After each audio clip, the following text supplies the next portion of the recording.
وَلَقَدْ يَسَّرْنَا الْقُرْآنَ لِلذِّكْرِ فَهَلْ مِن مُّدَّكِرٍ۔ الحمدللہ رب العالمین والصلاة والسلام علی سید الانبیاء والمرسلین، اما بعد فاعوذ باللہ من الشیطان الرجیم، بسم اللہ الرحمن الرحیم۔ قابل صد احترام سورہ شعراء کی آیت نمبر 160 سے لے کر 175 تک 16 آیات مبارکہ ہمارا آج کا موضوع ہے، اور یہ آیات مبارکہ حضرت لوط علیہ السلام اور آپ کی قوم کے تذکرے پر مشتمل ہیں۔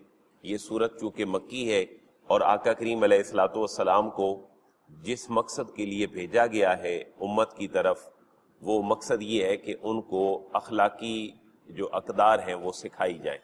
تو ایک سابقہ قوم کی جو بے حیائی اور برائی والا فعل تھا کہ مردوں کے ساتھ جو ہے وہ اپنی شہوت رانی کا کام پورا کیا کرتے تھے، تو اللہ تبارک و تعالیٰ نے اس قوم کو کنڈیم فرمایا، ان کے اس فعل کو جو ہے اس کی مذمت بیان کی، اور ایک اخلاقی لائے عمل امت محمدیہ کو عطا فرمایا۔ تو آج بڑے سوچنے کی ضرورت ہے۔ اس قوم کا انجام آج ہم پڑھیں گے کہ اس قوم کو اللہ تبارک و تعالیٰ نے سخت بارش کے ساتھ، اور دوسری آیت کا مفہوم ہے کہ صبح کے ٹائم میں ایک سخت چیخ کے ساتھ، اور تیسری قرآن کی آیت ہے کہ ان کی پوری بستی کو اٹھا کر الٹ دیا گیا۔ اس فعل شنی میں ملوث لوگوں کا اللہ نے تو یہ انجام کیا، لیکن شومی قسمت کہ آج حضرت انسان اور مغربی کچھ ممالک اس کام کو کہ مرد کے ساتھ اپنی خواہشات کو پورا کرے، اور نسل آدم جو ہے اس میں ایک بہت بڑی رکاوٹ خود بن کر ایسی قانون سازی بھی کر چکے ہیں کہ الامان والحفیظ، اللہ تبارک و تعالیٰ انسانوں کے اس گناہ سے اللہ درگزر فرمائے۔ تو انسان اسی لیے اللہ کی پکڑ میں آ جاتے ہیں۔ بعض ممالک میں باقاعدہ یہ قانون سازی ہو چکی ہے، تو یہ بڑا لمحہ فکریہ ہے حضرت انسان کے لیے۔ خلاصہ میں نے آپ کے سامنے عرض کر دیا ہے۔ حضرت ابراہیم خلیل اللہ کے ساتھ جناب لوط علیہ السلام کی رشتہ داری تھی، اور روایات میں یہ آتا ہے کہ حضرت لوط حضرت ابراہیم خلیل اللہ کے سگے بھتیجے تھے، اور حضرت ابراہیم خلیل اللہ کی پیدائش عراق کے اندر ہوئی، اور عراق سے پھر آپ نے ہجرت فرمائی اور بیت المقدس تشریف لے گئے۔ تو حضرت لوط علیہ السلام کو اللہ نے ساتھ ہی جو موجودہ اردن شام ہے یہاں پر اللہ نے نبی بنا کر بھیجا، اور وہ بستیاں بھی یہی ہیں۔ اور یہ بھی تاریخ بتاتی ہے اور جغرافیہ کہ جس کو ہم ڈیڈ سی کہتے ہیں اور بحر مردار ہے، یہ وہی جگہ ہے جہاں پر اللہ نے اس قوم کو تباہ و برباد فرمایا تھا، اور اس کے ڈیڈ سی ہونے کا نام ہونے کی وجہ بھی یہی بتائی جاتی ہے کہ اللہ تبارک و تعالیٰ نے یہاں پوری قوم کو برباد کیا تھا۔ تو یہ کو ہلکا سا مفہوم تھا، 4-5 باتیں ذہن نشین فرما لیں۔ ہر نبی کی دعوت اخلاص پر مبنی ہوتی ہے، اور ہر آیت میں ہمیں یہ جھلک نظر آئے گی کہ ہر نبی نے اخلاص کے ساتھ دعوت دی، اور اللہ کی توحید کا اعلان کیا، اپنی رسالت کا جو ہے وہ اعلان کیا، اور اللہ رسول کی اطاعت کا حکم دیا، اور جو جس قوم کی طرف وہ بھیجے گئے تھے اس قوم کی برائی کو انڈیکیٹ کر کے ان کی اصلاح کی کوشش کی، اور اس کا نتیجہ اللہ کے سپرد کر دیا۔ یہ ہر نبی کی دعوت ہے۔ آج کے مبلغ میرے جیسے لوگوں کے لیے، ہمارے بھائیوں کے لیے جو ممبر پہ بیٹھتے ہیں، ان کے لیے بڑا پیارا لائے عمل ہے جو اللہ بار بار انبیاء کی اس تعلیم میں ہمارے سامنے رکھ رہا ہے۔ یہی اسلوب ہے، ذرا غور کیجئے گا۔ اعوذ باللہ من الشیطان الرجیم، بسم اللہ الرحمن الرحیم۔ کذبت قوم لوط المرسلین، کذبت جھٹلا دیا، قوم لوط جناب لوط کی قوم نے، المرسلین جو اس کی طرف بھیجے گئے رسول، ان کو اس قوم نے بھی جھٹلا دیا۔ آپ اس کو ذرا فیملیئر کریں، نبی کریم علیہ تحیت و ثنا کی دعوت سے آپ کو بھی جھٹلایا گیا، تو آپ کو تسلی دی جا رہی ہے محبوب یہ تو مشن ہی اتنا بڑا ہے کہ اس راہ کے جتنے بھی ہادی ہیں اور ریفارمرز ہیں ان کو جھٹلایا گیا ہے۔ اگر ابو جہل آپ کو جھٹلاتا ہے محبوب تو اس میں فکر نہ کریں، باقی انبیاء کو بھی جھٹلایا گیا۔ اذ قال لهم اخوهم لوط الا تتقون، محبوب آپ قریش سے ہیں، ابو جہل اور ابو لہب بھی قریش سے ہیں، یہ بھی آپ کو جھٹلاتے ہیں، تو جو آپ کے بھائی پہلے اس راہ کے مشن کے جو ہادی تھے وہ بھی ان کے قومی بھائی تھے، ان کو بھی جھٹلایا گیا۔ اگر آپ کی قوم آپ کے سگا ہونے کا بھی اعتبار نہیں کر رہی تو آپ کے پہلے بھائیوں کا بھی اعتبار نہیں کیا گیا۔ اذ قال لهم، اذ کا معنی جب، کہا لہم ان کو اخوہم ان کے بھائی لوط نے، ان کے بھائی جب لوط نے یعنی قومی بھائی حضرت لوط علیہ السلام نے جب ان کو کہا الا تتقون، کیا تم تقوی اختیار نہیں کرتے ہو، کیا ڈرتے نہیں ہو، کیا اللہ کا ڈر تمہارے دل میں نہیں ہے؟ انی لکم رسول امین، انی بے شک میں لکم تمہارے لیے رسول امین ایک رسول امین ہوں، میں کو اپنی طرف سے بات نہیں کر رہا، اللہ نے مجھے جو امانتیں دی ہیں تم تک پہنچانے کے لیے میں نے وہ ساری تم تک پہنچائی ہے اور وہ میں پہنچا رہا ہوں۔ فاتقوا اللہ واطیعون، فا کا معنی پس اتقوا اللہ، اللہ سے ڈرو، واطیعون اور میری اطاعت کرو۔ یہاں بھی کل والی بات ہے کہ اللہ سے ڈرنے کا حکم بعد میں ہے اور حضرت لوط علیہ السلام کی رسالت کا حکم پہلے ہے، تو یہ نفسیاتی ایک مخاطب جو ہے اس کی نفسیات کا خیال کیا گیا ہے کہ سیکنڈ پرسن اس وقت تک یقین نہیں کر سکتا جب تک کہ اس کو بات کرنے والے کی ذات کے اوپر اعتماد نہ ہو، تو پہلے رسالت کی بات ہوئی پھر اللہ کی توحید کی بات ہوئی۔ وما اسألکم علیہ من اجر ان اجری الا علی رب العالمین، تو یہ وہ بات ہے جو ہر نبی اعلان جس کا کرتا رہا کہ میں تم سے کچھ نہیں مانگتا، میرا اجر تو میرے رب نے مجھے دینا ہے، تو یہ اخلاص ہے، یہ للہیت ہے، یہ وقف ہونا ہے اللہ رسول کی تعلیمات کے لیے۔ وما اسألکم، واو کا معنی اور ما اسألکم میں سوال نہیں کرتا تم سے، علیہ اس تبلیغ پر، من اجرن کسی بھی قسم کے معاوضے کا، ان اجریہ میرا اجر اور میرا معاوضہ نہیں ہے، الا مگر علی رب العالمین جو رب العالمین ہے، میرا اجر تو اس کے ذمے ہے، میرا اجر تو اس نے مجھے دینا ہے، میں تم سے کوئی معاوضہ اس کا طلب نہیں کرتا۔ اب ان کی برائی کو انڈیکیٹ کیا جا رہا ہے کہ ان کے اندر برائی کیا تھی۔ حضرت لوط علیہ السلام فرماتے ہیں اتاتون الذکران من العالمین، آ کا معنی کیا، تاتون تم آتے ہو، الذکران مردوں کے پاس، من العالمین ساری مخلوق میں سے تم مردوں کو چنتے ہو، وتذرون اور چھوڑ دیتے ہو، ما خلق لکم جو پیدا کی ہے اللہ نے تمہارے لیے، ربکم تمہارے رب نے، من ازواجکم تمہاری بیویوں میں سے، اللہ نے عورتیں تمہارے اس مقصد کے لیے پیدا کی ہیں کہ تم نسل انسانی میں اور نسل آدم میں جو ہے وہ اضافے کا سبب بنو، لیکن تم عورتوں کو چھوڑ کر مردوں کے پاس جاتے ہو اور اپنی خواہشات پوری کرتے ہو۔ بل انتم قوم عادون، یہ عمل تمہارا کوئی چھوٹا عمل نہیں ہے، بلکہ انتم تم قوم ایک ایسی قوم ہو، عادون جو عدو میں اور حد میں بڑی آگے نکل گئی ہے، اس نے تو دشمنی پا لی ہے اللہ کے ساتھ، اب اس دشمنی کا رزلٹ اچھا نکلنے والا نہیں۔ اب قوم کا ریسپانس دیکھیں کہ قوم نے کیا کہا۔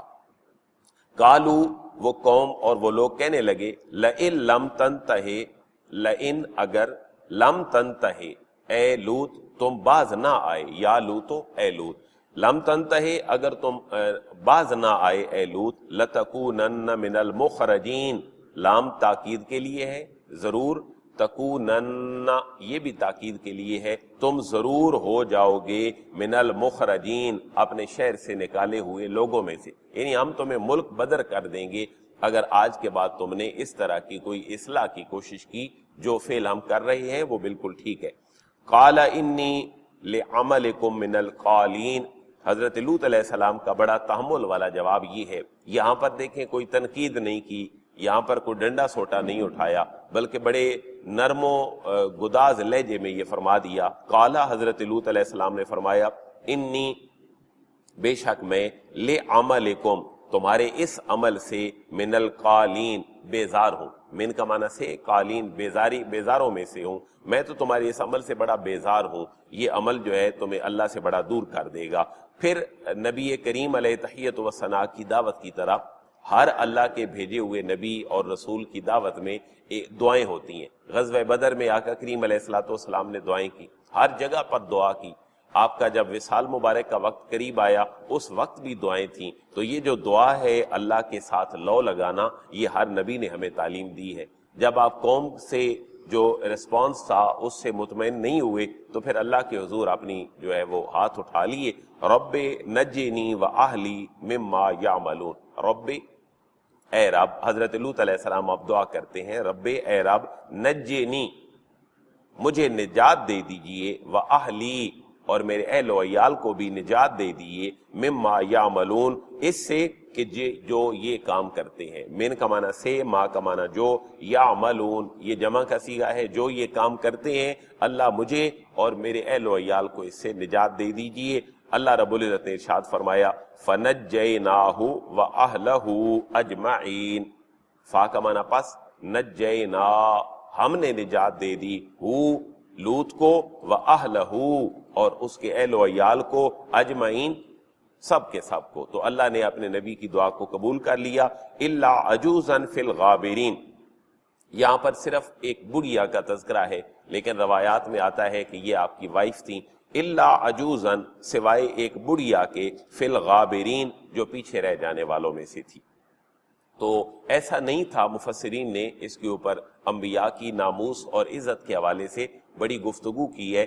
ایسا نہیں تھا کہ معاذ اللہ حضرت لوط کی بیوی اس کام میں ملوث تھی، نہیں، لیکن گفت و شنید اور ایک اس طرح کی بات دوسری جگہ پہ پہنچانا اور مخبری کر دینا، کیونکہ جب فرشتے آئے تو کہا جاتا ہے کہ آپ کی بیوی نے جو ہے وہ ان سے باخبر کر دیا، تو اس طرح کے فعل میں حضرت لوط کی بیوی ملوث تھیں۔ مفسرین نے بڑی وضاحت کے ساتھ لکھا ہے کہ جو اخلاقی گراوٹ کسی عام بازاری عورت میں ہوتی ہے، معاذ اللہ حضرت لوط علیہ السلام کی بیوی یا کسی بھی نبی کی بیوی ایسے فعل میں ملوث نہیں تھی، لیکن ان کو عذاب میں ملوث پایا گیا۔ وجہ یہ ہے کہ یہ مخبروں میں سے تھیں اور جو خبریں ہیں وہ ادھر سے ادھر پہنچاتی تھیں۔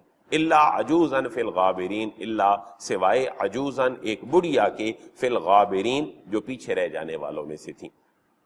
اب ان کے عذاب کا ذکر ہو رہا ہے۔ ثم دمرنا الآخرین، ثم پھر دمرنا ہم نے نام و نشان مٹا دیا، الآخرین ان کے بعد آنے والوں کا، جتنی ان کی نسل تھی ہم نے تمام دوسروں کا، یعنی ہم نے نجات دے دی لوط اور اس کے اہل و عیال کو سوائے ایک بڑھیا کے، اور پھر ہم نے دوسروں کا نام و نشان مٹا دیا۔ کون دوسرے؟ جتنے آپ کے قوم کے قبیلے کے لوگ تھے جو اس برے فعل میں ملوث تھے، ان تمام کا نام و نشان مٹا دیا۔ نام و نشان مٹانے کا ذریعہ کیا بنا؟ یہ آیت مبارکہ ہے جس میں ان کے برے انجام کا تذکرہ ہے۔ وَأَمْطَرْنَا عَلَيْهِمْ مَطَرًا فَسَاءَ مَطَرُ الْمُنذَرِينَ، واو کا معنی اور، مطر کہتے ہیں عربی میں بارش کو، اسی کو وربلائز کر دیا گیا، امطر یمطر بارش برسانا، وَأَمْطَرْنَا اور ہم نے برسائی، علیہم ان پر، مطرا بارش۔ تو جو سورہ آراف ہے اور سورہ ہود ہے وہاں پر تذکرہ ہے کہ صبح کے ٹائم میں ایک بلند و بالا بڑی چیخ بلند ہوئی۔ یہ آیات مبارکہ بلکہ آپ ذہن میں رکھ لیں کہ ان پر بارش برسائی گئی۔ سورہ آراف کی آیت نمبر 84 میں یہ کہا گیا، ہم پڑھ آئے ہیں، صبح صبح ان کو چیخ کی آواز نے آ پکڑا۔ سورہ ہجر کی آیت نمبر 73 ہے، یہ بھی ہم پڑھ آئے ہیں۔ اور پھر یہ ہوا کہ اللہ نے ان کی بستی کو اٹھا کر جو ہے وہ الٹا کر دیا، یہ سورہ ہود کی آیت نمبر 82 ہے، ہم یہ بھی پڑھ آئے ہیں۔ تو ان کے اندر تطبیق کیسے ہو سکتی ہے؟ مفسرین نے یہ بات لکھی ہے، پہلے چیخ بلند ہوئی، پھر بہت جو ہے وہ بارش ہوئی شدید، اور اس کے بعد ان کی بستی کو الٹا جو ہے وہ کر دیا گیا۔ تو یہ تینوں جو عذاب تھے یہ سٹیپ بائی سٹیپ تھے۔ یہاں پر تذکرہ اس بات کا ہے کہ ان پر بارش برسائی گئی، بڑی تباہ کن بارش تھی، اور فساء مطر المنذرین، یہ جنہیں ڈرایا گیا تھا ان کے اوپر جو بارش ہوئی، ساء یہ بڑی بری بارش تھی۔ اگر کسی کام کو اپریشیٹ کرنا ہو تو اس کے لیے قرآن کا اسلوب ہے کہ قرآن نعمہ کا لفظ استعمال کرتا ہے، اگر کسی کو کنڈیم کرنا ہو تو اس کے لیے قرآن ساء کا لفظ استعمال کرتا ہے۔ یہ فا جو ہے یہ اس کا اوریجنل ورڈ نہیں ہے، یہ الگ سے ہے۔ فساء پس جو بارش ہوئی اس کا رزلٹ یہ نکلا کہ وہ بارش بہت بری ثابت ہوئی ان کے لیے جن کو پہلے ڈرایا گیا۔ ان فی ذالک لآیہ، یہ ہے نبی کریم علیہ تحیۃ وثناء، آپ کے صحابہ اور قیامت تک آنے والا ہر امت محمدیہ کا فرد جس کو کہا جا رہا ہے ان فی ذالک لآیہ، ان کا معنی بے شک، فی ذالک اس پورے سزا دینے کے پروسیجر میں پہلے ان کو ہدایت دی گئی، وہ نہ مانے، اس کے بعد انہیں سزا دی گئی، اس میں بہت بڑی عبرت کی نشانیاں ہیں۔ وما کان اکثرہم مومنین، واو کا معنی اور، ما نہیں، کانا تھے، اکثرہم ان میں سے اکثر لوگ، مؤمنین ایمان لانے والے۔ تو اکثر لوگ پھر ایمان لانے والے نہیں ہوتے۔ آقا کریم علیہ الصلوۃ والسلام کی ذات قدسی صفات پر بھی تو 1.25 لاکھ لوگ ایمان لائے، آپ کی 23 سالہ محنت تھی۔ تو اللہ فرما رہا ہے محبوب جتھے کی ضرورت نہیں، جو آ جائیں وہ مخلص ہوں۔ اکثر لوگ ویسے بھی ایمان کی طرف نہیں آتے۔ وَإِنَّ رَبَّكَ لَهُوَ الْعَزِيزُ الرَّحِيمُ، یہ وہ اسلوب ہے جو آج چھٹی دفعہ ہم پچھلی آیات سے پڑھتے آ رہے ہیں۔ ہر نبی کے ذکر اور اس کی قوم کے ذکر کے بعد اللہ اپنے غلبے کا اعلان فرماتا ہے۔ اللہ رب العزت یہ ارشاد فرماتے ہیں محبوب میں چاہتا تو ان کی قوم ہدایت کی طرف آ جاتی، ان کو عذاب بھی نہ ہوتا، لیکن محبوب اللہ غالب ہے اور رحم فرمانے والا ہے، اس نے اپنے دشمنوں پر اپنا غلبہ دکھانا ہے اور اپنے جو ہیں ان کے اوپر اپنے رحمان اور رحیم ہونے کی صفات کو ظاہر کرنا ہے۔ یہ واو کا معنی اور انا بے شک ربا کا آپ کا رب محبوب، دیکھیں نا پہلے ذکر ہے حضرت لوط اور آپ کی قوم کا، لیکن رب کی نسبت اللہ نے کس کی طرف کی ہے؟ اپنے حبیب کی طرف کی ہے۔ وَإِنَّ رَبَّكَ بلا شبہ محبوب آپ کا جو رب ہے، آپ کا جو پروردگار کریم ہے، لَهُوَ الْعَزِيزُ الرَّحِيمُ، لام تاکید کے لیے ہے، ہوا وہ العزیز وہ غالب ہے، الرحیم اور بڑا رحم فرمانے والا ہے۔ تو یہ حضرت لوط علیہ السلام کا تذکرہ تھا 175 تک۔ حضرت شعیب علیہ السلام کا تذکرہ ہے 176 سے لے کر 189 تک، یہ ان کی قوم کا تذکرہ ہے۔ مقصود یہ ہے کہ امت کی رہنمائی ہو جائے اور امت ان برائیوں سے بچ جائے۔ اللہ سے دعا ہے اللہ تبارک و تعالی ہمیں ان تمام برائیوں سے محفوظ رہنے کی توفیق عطا فرمائے۔ راہ نجات جو انبیاء کی راہیں ہیں ان کو ہمیں فالو کرنے کی توفیق نصیب فرمائے۔ وما علیہ الا البلاغ۔